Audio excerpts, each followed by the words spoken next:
The outcome of the war will shape the future of the whole of Europe. Our Conservative Party, when in government, recognised the threats that Putin posed, and we stood with Ukraine in its hour of need. As Russian troops closed in on the border in the weeks beforehand, we were the ones that took action to prepare. And as Home Secretary at the time, I remember getting the call that day when Ukraine's borders were violated. Now, the response from our government was unyielding. The whole machinery of government worked towards giving Ukraine everything it needed to hold off Putin's forces and defend its sovereignty and existence. Putin thought they would capitulate and he'd win in days. 3 years on, Ukraine is still fighting, and with the UK, we stand with them.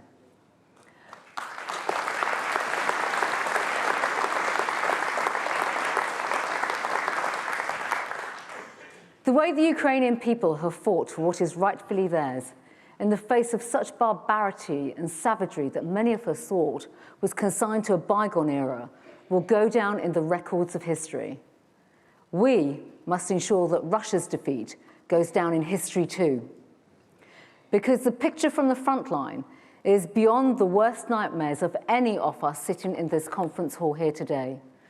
The rise of the axis of authoritarian states that hates the West and all our freedoms is a threat of our times. And with tens of thousands of North Korean soldiers, Chinese soldiers, and weapons from Iran, this is not only about the territory of a sovereign country, it's a battle for all our values and our freedoms. For we as Conservatives have always recognised that the front line in Ukraine is the front line for Western values, and that we believe in and champion in and will continue to defend. So, conference, it is my honour today to open and chair this session called The Frontline from Ukraine, with two very distinguished contributors to discuss the war and the lessons learned from it, including the lessons from the front line, and why, importantly, we must continue to defend Ukraine. So please join me in welcoming, it's an honour to introduce Major Pavlo from the Armed Forces of Ukraine, who is working on Operation Interflex, which trains Ukrainian recruits on British soil to make them combat ready. And this, of course, was established by the Conservative Party in government and has now trained over 50,000 Ukrainians and is supported of many of our allies. Pavlo, please welcome.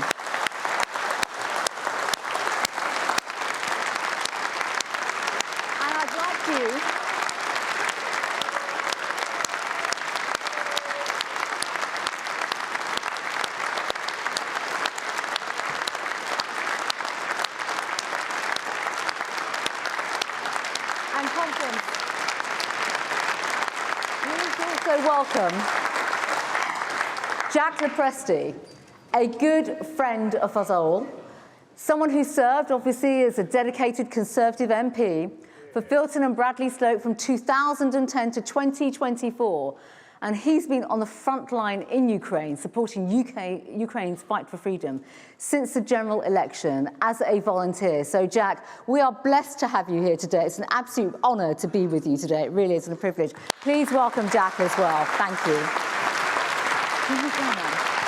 Thank you. Go down next to me. Thanks so much. Thank you, Jack.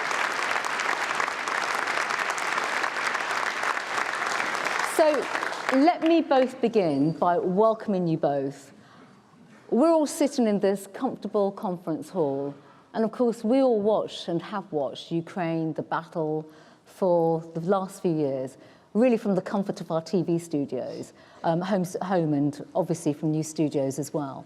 So can you, both of you, please provide a bit of an insight into the front line, first of all? And I think, Pavlo, if I may start with you, you've been involved in Operation Interflex, which has been an incredible operation, training over 50,000 Ukrainian soldiers. Just tell us exactly about their experiences, what they're confronting, what they're facing, and, you know, what Britain's role has been in actually sort of reinforcing everything that you've all been doing. Thank you very much. I've been in Operation Interflex since January. And the contribution of the United Kingdom and other countries, because it is 13 countries involved in this process, is really crucial for us, and the quality of training as well. And the day on the front line feels lifetime for our soldiers. And it is cold, mud, exhaustion, but also it is brotherhood and determination. And yeah, Russians use a tactic when they send just waves of attack of Russians infantry without counting the lives. And it is something that we are facing with in the 21st centuries. And also we are trying to, and we are doing that, to increase the quality of training, to keep our soldiers alive. So thank you for that. And of course, what is so extraordinary, we all remember the pictures in the early days, Putin's brutal war machine, the impact that was having, obviously, on troops on the front line, the awful weather and the terrible conditions. So, Jack, I have to say, I mean, honestly, it's a pleasure to be sitting next to you here today. It's great to see you. Just share a bit of your experience, because obviously life has changed for you since last year. When did you go, and what kind of training have you had to go out there and be on the front line? Well, I went and signed my contract in mid-January.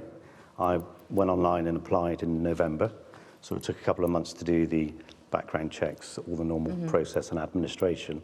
And yeah, I had a bit of training when I was there, but I wanted initially to be deployed as a rifleman, but a friend of mine from the Ukrainian embassy said that they'd much prefer to use my experience and skills and, believe it or not, diplomacy, which made me laugh. But, you know, foreign relations, procurement, media. But I've spent a bit of time on the front line, but we mustn't forget the nightly drone and missile attacks on our cities in Ukraine. I mean, I know. I always say to my parents, I go to the shelter. I don't all the time. So when I'm led there and I can hear the Shaheeds coming over, Iranian-made drones supplied by Iran and paid for by China, missile strikes, and I think, well, it's tough for me, but I've only been there for a few months. I mean, this has been going on for nearly 4 years.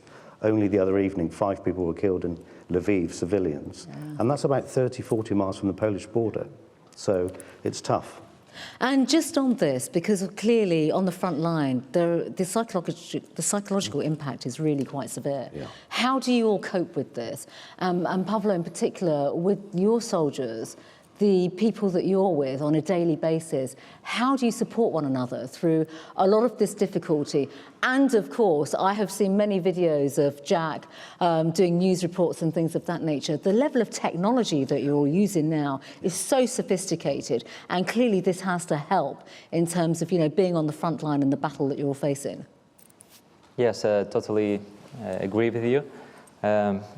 We started to use lots of drones to use them as machine, not soldier's life, to accomplish different tasks. Also, we've got like hard shoulder from our families back home. They really support us, and especially when we see the news when Russia bombs our buildings, cities, hospitals, schools, and we feel that we have to standing strong and keep our job to make sure that they are safe. And Jack, how have you found that? Well, I find the spirit of the Ukrainian soldier, who's been in many cases on the front line for years, just astonishing. You know, despite all the difficulty and hardship, you know, they're defending their homeland. And as you said, I heard you when I was just waiting. You know, this is our war, it's Europe's war, and they're aware of that. And, you know, the bravery and resilience is just astonishing, frankly. And I think that really speaks to us as a party, the fact that we've been out there from the outset, you know, supporting, defending Ukraine, because it is about our shared values and our freedom. But the level of heroism that we have seen, the resilience of the people of Ukraine has been absolutely astounding. And that gives us all heart. And I have to ask both of you, I mean, from a political perspective, here we are sitting in Manchester. We've seen this conflict going on, but do you think we just all became very complacent about Russia over recent years? And now, of course, this is the threat of our times. And this wakes us all up now, whether it's now through NATO or neighbouring countries. We must all make make sure that we become more resilient and we learn from these terrible experiences that you're seeing in Ukraine? Yeah, all of us must understand that Putin's understand not words, but force. And as we can see, he uses hybrid warfare now. Yes. And like energy, disinformation, cyber attacks. And for him, chaos is a weapon. And he's not testing, he's already doing this stuff. And we have to understand that and do our stuff better, yeah. I mean, it's so interesting, isn't it, when you think about countries such as Moldova and Georgia, the fact that their elections are being disrupted, there's hybrid warfare taking place. We know about this and we see it ourselves, but of course it's how we draw that influence together and work with other countries to stop that influence, because they are sowing the seeds of chaos effectively. And Jack, you're seeing that all the time. Well, I was just going to say, actually, that the Ukrainians are very aware of the support they have here in the UK, and they're very grateful of it. And every time I get in a taxi or I speak to somebody and they realise I'm English, they say, English, Boris Johnson, fantastic. You know, they really do see him as the saviour of Ukraine. He was on the video earlier as well, yeah. right? For good reason. Yeah. Exactly. You know. And when I say I know him, they're like even more shocked, you know. But there's a serious point to this, though, isn't there? Well, in the strength that we gave and everything we did. And whilst I think, you know, it's amazing what the Ukrainians are doing as far as holding the line. The lines on the map haven't really moved much in a couple of years. And in fact, recently, the Ukrainians, the Azov Brigade in particular, have managed to push the Russians back from a couple of places they were quite keen to take. Ukraine can still lose this war. You know, if Europe doesn't step up with production and supply and support, you can see the Russians grinding out a victory, or at least a settlement, which is completely unsatisfactory and will allow Putin to come back again and have another go. Well, this is a crucial thing now, and this is a nice segue to my next sort of range of questions for you, because this is all about the resourcing now. What do you need? Because I mentioned the North Korean troops, obviously, the Chinese soldiers, the Iranian drones.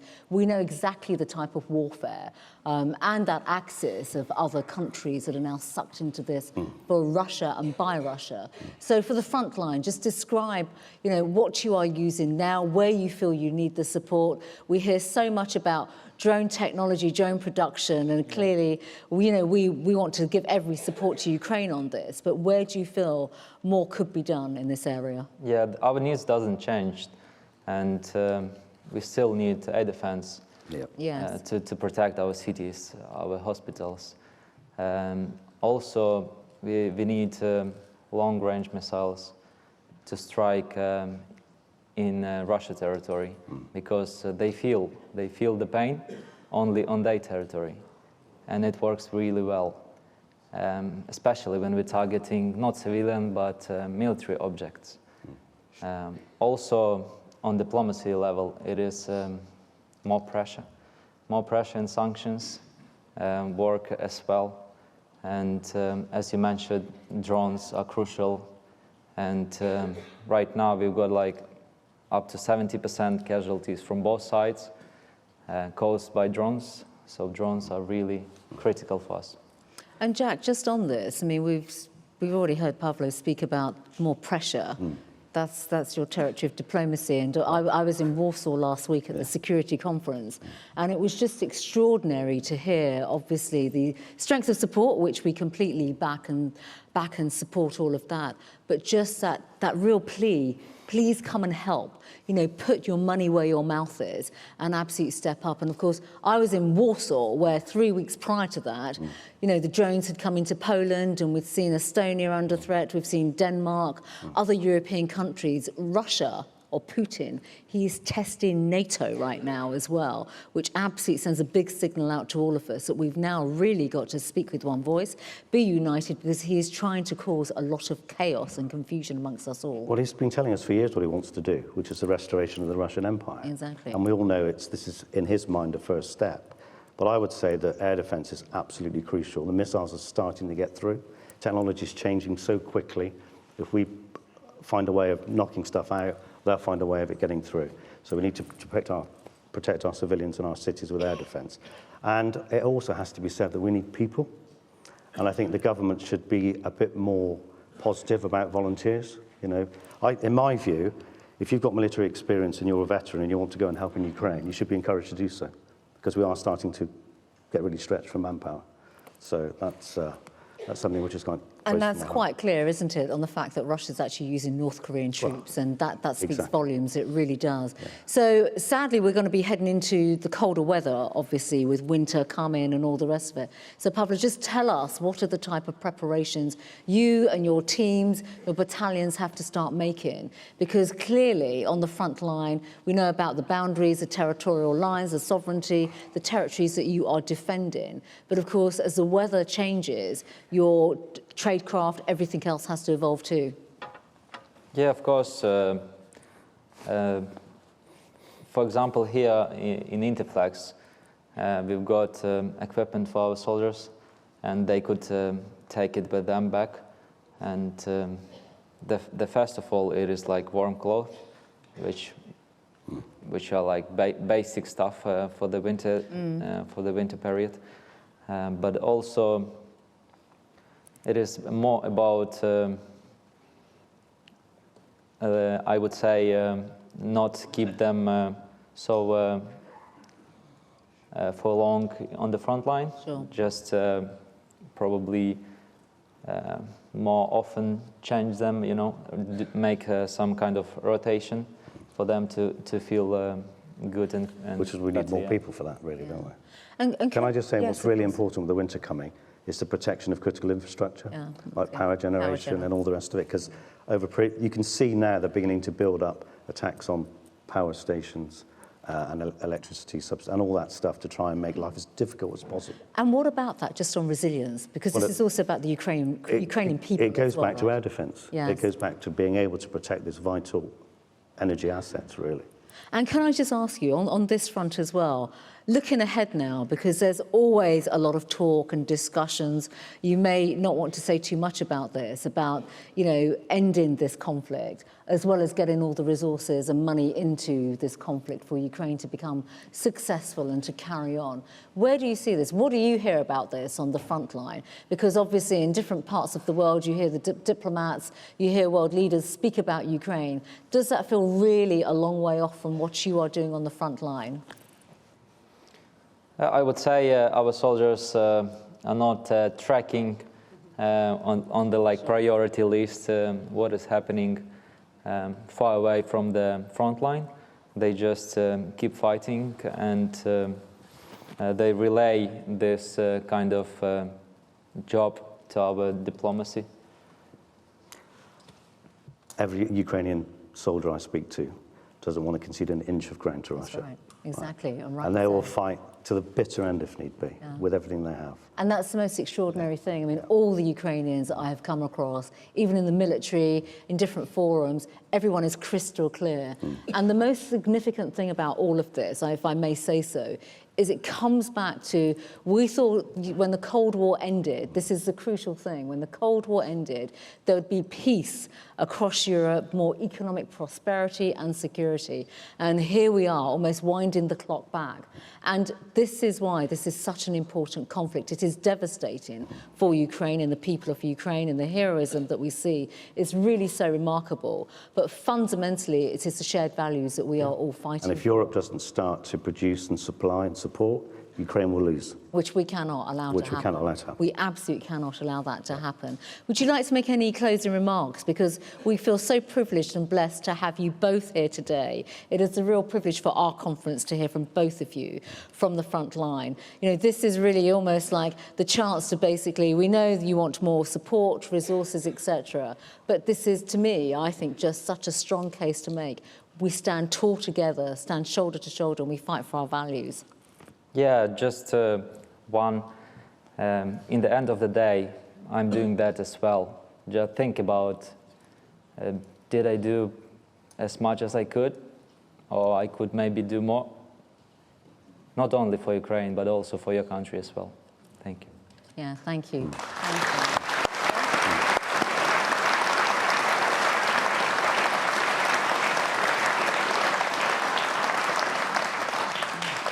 Well, it always moves me to see how much support and affection there is for Britain in Ukraine.